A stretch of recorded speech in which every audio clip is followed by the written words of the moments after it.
Hello बच्चा लोग, तो कैसे हो आप लोग। उम्मीद करते हैं आप लोग एकदम अच्छे होंगे और अच्छे से पढ़ाई कर रहे होंगे, है ना। तो जैसा कि आप सभी को पता है हम लोग क्या पढ़ रहे हैं, हम लोग पढ़ रहे हैं कक्षा 10वीं की गणित विषय। और उसमें हम क्या डिस्कस करें, उसमें डिस्कस करें कक्षा 10वीं की प्रश्नवाली 3.1, जिसका क्या नाम है, जिसका नाम है दो चर वाले रैखिक समीकरण युग्म, है ना।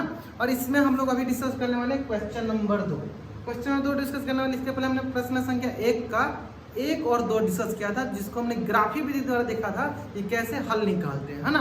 अब हम इसमें डिस्कस करने वाले हैं अनुपातों A1/A2, B1/B2 और C1/C2 की तुलना कर ज्ञात कीजिए कि निम्न समीकरण युग्म द्वारा निरूपित रेखाएं एक बिंदु पर प्रतिच्छेद करती है या समांतर है या अथवा समपाती है ना। मतलब हमें A1/A2, B1/B2 और C1/C2 में संबंध स्थापित करके देखना है कि किस कंडीशन में हम बोलते हैं कि एक दूसरे को प्रतिच्छेद करेंगे, किस कंडीशन में हम बोलेंगे कि एक दूसरे को प्रतिच्छेद नहीं करेंगे, मतलब समानांतर होंगी, और किस कंडीशन में दोनों एक के ऊपर एक होंगे, है ना। चलिए, तो हम क्या करते हैं, पहले आपको ये A1/A2, B1/B2, C1/C2 का जो कंसेप्ट उसको सिखाए थे, फिर हम लोग इसमें आगे बढ़ेंगे, है ना। जैसे कि देखो ध्यान दो, अगर आपके पास कोई भी दो चर वाले रैखिक समीकरण युग्म होंगे, युग्म मतलब कहने का मतलब क्या है, दो रेखाएं होंगी, है ना। A1x plus B1y plus C1 बराबर 0। दूसरा आपके पास हो क्या, देखो A2x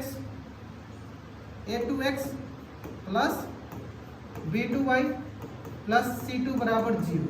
तो आपको क्या ध्यान देना है, ध्यान दीजिए, आपको हमेशा ध्यान दीजिए कि यहाँ से 3 कंडीशन आएंगे।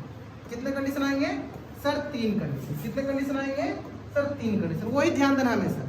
पहला कंडीशन क्या होगा कि सर A1/A2, A1 कौन सा है सर, ये A2 कौन सा है, A1/A2 जो है बराबर नहीं होगा B1/B2 के, है ना।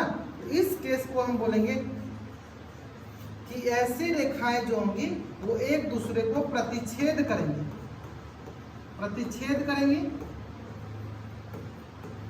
मतलब इंटरसेक्टिंग लाइन, मतलब प्रतिच्छेदी रेखाएं होंगी, है ना। क्या बोल सकते हैं, यहाँ पर लिख दो, तो ये होंगी ऐसी रेखाएं होंगी, ये प्रतिच्छेदी रेखाएं होंगी। पहला किस प्रकार ग्राफ बनेगा प्रतिच्छेदी रेखा, अभी मैं ग्राफ भी दिखा दूंगा, पहले लिख लेते हैं पूरा। दूसरा कंडीशन क्या होगा सर, दूसरा कंडीशन होता है जिसमें कि प्रतिच्छेदी रेखा, मतलब जिसमें प्रतिच्छेद ना करे। कौन सा वो कंडीशन उसमें होगा सर, जिसमें अगर प्रतिच्छेद नहीं करता है तो चलो उसमें देख लेना A1/A2 जो है B1/B2 के बराबर होगा, लेकिन C1/C2 के बराबर नहीं होगा। तो ये कौन सा कंडीशन है सर, इसमें है कि एक जो है पटरी पे, एक जो पटरी पे नहीं, देखो एक बराबर नहीं है। तो हमेशा कैसे याद रखेंगे, तुम्हारा ट्रेन चलता है ना, तो एक पटरी पे हो जाए, एक बिना पटरी पे, क्या ट्रेन चलेगी, नहीं चलेगी। इसका मतलब ऐसा रेखाएं जो जिसमें हमारे गुणांकों के जो भी संबंध A1/A2, B1/B2 एक में बराबर हो जाए, एक में नहीं बराबर हो, वो कभी भी एक दूसरे को प्रतिच्छेद नहीं करेगी, है ना। ये किस प्रकार कंडीशन है, ये उस प्रकार कंडीशन, इसमें रेखाएं प्रतिच्छेद नहीं करेंगी। रेखाएं प्रतिच्छेद नहीं करती है यानी कैसी रेखाएं होंगी, वो सर समानांतर रेखाएं होंगी, है ना, समांतर रेखाएं होंगी। कैसे ग्राफ बनेगा अभी दिखाएंगे, है ना। तीसरा कंडीशन क्या होगा सर, तीसरा कंडीशन ये होगा कि सर जिसमें सभी के सभी एक के ऊपर एक लाई करे। जैसे कि मान लीजिए हमारा ये पेन है, दूसरा देखो इसके ऊपर ऐसे आ जाए, दिख रहा है, आराम दिख रहा है दोस्त। पहला ये रेखा, दूसरा इसके ऊपर ऐसे, मतलब सबके सब पॉइंट एक दूसरे पर लाई करे, पहला दूसरा, देखो दूसरा एक के ऊपर एक आ गया, अच्छे से समझ में आ गया। तो ऐसी रेखाएं को बोलते हैं हम संपाती रेखा। क्या बोलते हैं इसको, संपाती रेखा, है ना। तो उसको भी लिख देता हूँ यहाँ पे। दूसरा क्या कंडीशन होता है सर, उसमें सबके सब बराबर, यानी सबके सब बराबर, तो A1/A2 बराबर है B1/B2 बराबर है C1/C2। ये किस कंडीशन में होता है, ये सर हमारा किस कंडीशन होता है सर, ये संपाती रेखा मिलती है, इसमें सबके सब बराबर होते हैं ना, संपाती रेखा। मैंने आपको दिखा भी दिया, ये पेन के मदद से ये हो गई संपाती रेखा, है ना। चलो इसको थोड़ा छोटा करके मैं इसको ग्राफ भी बनाया था, ताकि आपको ग्राफ भी समझ में आ जाएगा ना। चलो देखो ध्यान से देखो ग्राफ, तो देखो प्रतिच्छेदी रेखा मतलब इस प्रकार की हो, इस प्रकार की हो, है ना। जैसे कि मैं आपको दो पेन से दिखाते हैं, चलो एक रेखा ये हो गई, दूसरा रेखा ये होगी, है ना। दोनों एक दूसरे से ऐसे प्रतिच्छेद करे, ऐसे प्रतिच्छेद कराए, एक दूसरे को कट करे, इसे बोलते हैं प्रतिच्छेदी रेखा। यहाँ कितने हल मिलेंगे, तो जहाँ कट करता है, कहाँ कट करा है सर, देखो कहाँ कट करा है, यहाँ पे कट करा है, यानी कितने हल हो गए, तो बोलेंगे ये प्रतिच्छेदी रेखा, इसके पास एक हल होगा। कितने हल होगा, एक हल होगा, एक सोल्यूशन मिलेगा, ठीक है। चलो अगला क्या होता है सर, समांतर रेखा। समांतर का केस क्या होगा सर, समांतर का मतलब हुआ ऐसे, एक दूसरे को कभी प्रतिच्छेद ना करे, एक दूसरे को कभी प्रतिच्छेद ना दे। एक ये रेखा एक ये रेखा, देखो दोनों एक दूसरे के समानांतर हो गए, एक दूसरे के समानांतर है, कभी भी एक दूसरे को प्रतिच्छेद नहीं कर रहे हैं। इसका मतलब ऐसी रेखाएं जो एक दूसरे को कभी प्रतिच्छेद ना करे, यानी बताओ कभी प्रतिच्छेद नहीं करे तो यहाँ कोई हल मिलेगा? सर यहाँ पे कोई हल नहीं मिलेगा, क्योंकि प्रतिच्छेद ही नहीं कर रहा है। जब तक एक दूसरे से मिलेगा नहीं तब तक कोई मतलब हल मिलेगा नहीं मिलेगा। इसका मतलब हम बोलेंगे यहाँ पे कि कोई हल नहीं, नो सॉल्यूशन, कोई हल नहीं, यहाँ पे कोई हल नहीं मिलता है ना। ठीक है, अब आते सर तीसरा, तो बताइए तीसरा सर एक के ऊपर ऐसे एक लाइन है, एक के ऊपर एक रेखा है, दूसरा रेखा इसी के ऊपर आ जैसे, मतलब सारे के सारे बिंदु पर मिल रहे, मतलब सारे के सारे बिंदु पर मिल रहे।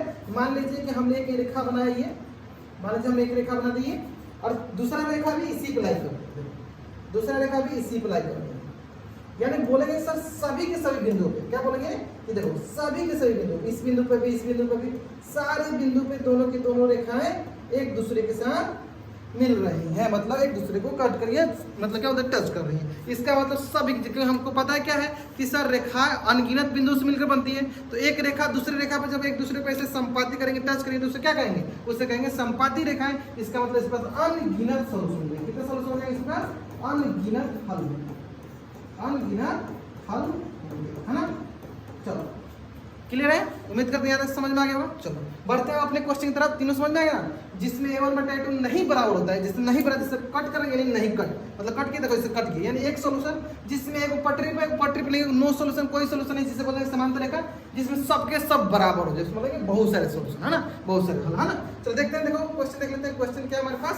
पहला क्वेश्चन क्या बोला गया है? पहला क्वेश्चन ध्यान दो, पहला क्वेश्चन क्या बोला गया हमारे पास? पहला क्वेश्चन बोला गया हमसे कि 5x - 4y + 8 है ना, तो कंपैरिजन करना सबसे इंपॉर्टेंट है ना। चलो कंपैरिजन करो, a1x b1y + c1 = 0। तो पहला है आपके पास, 5x प्लस नहीं है, माइनस का है, माइनस का 4y प्लस का 8 = 0। तो हमें बताओ यहाँ से a1 का मान क्या आ गया? बोले तो यहाँ पे देख लेते हैं, a1 का मान आ गया हमारे पास 5, क्लियर है। अब देखो b1 का मान क्या आ गया सर? माइनस का 4, b1 का मान क्या आ गया सर? माइनस का 4। सर c1 का मान क्या आ गया? 8, c1 का मान क्या आ गया सर? 8, क्लियर है, क्लियर है। चलो अब आते नेक्स्ट सर उसी तरह a2x + b2y + c2 = 0। a2 कितना है सर? 7x + 6y - 9 = 0 है ना। चेक कर लेते हैं है ना। देखो पहले क्या हो गया सर? a2 का मान 7, a2 का मान क्या हो गया सर? 7 है ना। b2 का मान देख लेते हैं, b2 का मान हो गया सर 6, b2 का मान कितना हो गया सर? 6 है ना। तीसरा c2 का मान कितना हो गया सर? c2 का मान हो गया -9, c2 का मान हो गया -9। चलो चेक करते हैं क्या हमारे तीन कंडीशन पता है। सबसे पहले तो सब में आता है सर a1/a2, चलो a1/a2 है ना, a1/a2, a1 कितना है सर? 5/7, b1/b2, b1/b2, b1 कितना है सर? -4/6, यानी ये हो जाएगा सर हमारे पास, ये क्या हो जाएगा? ये हो जाएगा हमारे पास 2 दूनी 4, 2 3 6, यानी -2/3। क्या ये दोनों बराबर है?